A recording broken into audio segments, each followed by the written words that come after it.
Welcome to our channel. Today we will look at how to understand the various parts of a sleep study graph, also called a polysomnograph. At the top menu bar there is a tab called Playback.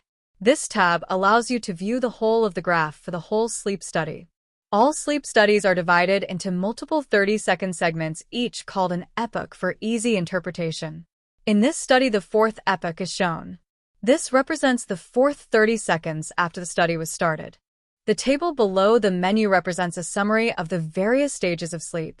There is the W representing the wake periods, the R representing all the REM sleep periods, and 1 representing all the stage 1 periods, and 2 representing all the stage 2 periods, and 3 representing all the stage 3 periods. The horizontal line shows the duration of these periods. This segment represents details of all the channels or leads placed on the patient.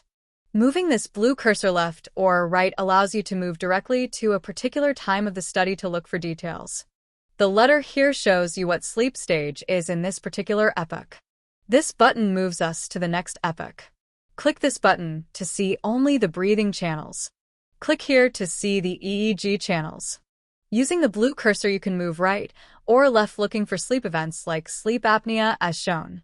This event shows a period of sleep apnea followed by a period during which the patient gasps for air, so the airflow amplitude is deep and tall.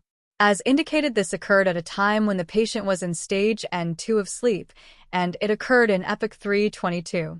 We hope you found this video useful. Kindly consider liking the video and subscribe to our channel for future videos. Thank you.